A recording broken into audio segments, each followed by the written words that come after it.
இலங்கையின் வடபால் யாழ்ப்பாணத்தில் தெல்லிநகர் கிழக்கு கிளானையம்பதியில் வீற்றிருக்கும் கண்ணகி தாயின் ஆலய வரலாறும் சிறப்பும். எங்களுடைய ஆலய சிறப்புகள் பல இருந்தாலும் மகிமையான சிறப்பு எங்களுடைய ஆலய வரலாறு. பூதன் கதிரன் என்கின்ற எமது மூதாதை ஒருவருக்கு கண்ணகி தாய் கனவில் தோன்றி தன்னை இவ்விடத்தில் வைத்து வழிபாடு செய்ய கேட்டதாகவும், அவர் அருகிலுள்ள அன்னமார் ஆலயத்தில் இருந்து வேப்பம் கன்று ஒன்றை எடுத்து வந்து நாட்டி வழிபாடு செய்ததாகவும் முன்னோர்களுடைய வாய்வழி கதைகளூடாக அறிந்திருக்கின்றோம்.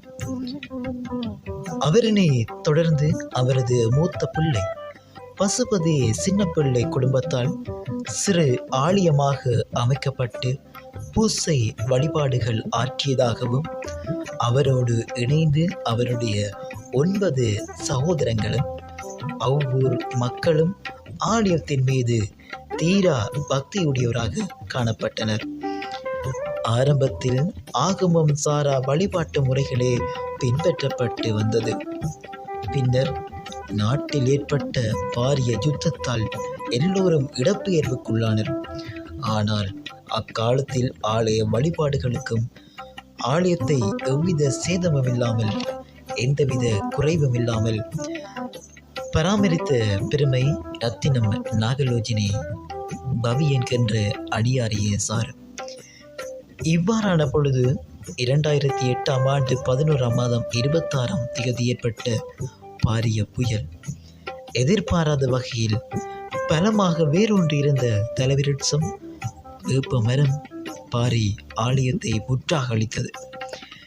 இதற்கான காரணம் என்னவாக இருக்கும் என சமய குருக்களினுடைய ஆலோசனைப்படி ஆராயப்பட்ட போதும் அம்மனே தன்னை ஆகமம் சாரா வழிபாட்டிலிருந்து விலக்கி ஆகம முறைப்படி பூசையாற்ற கேட்டுக்கொண்டதாகவும் என்ற ஐதீகத்தில் ஆலயம் மீண்டும் புத்துணர்ச்சி பெற்று 2010ஆம் ஆண்டு முதலாவது கும்பாபிஷேகம் காண்கிறது.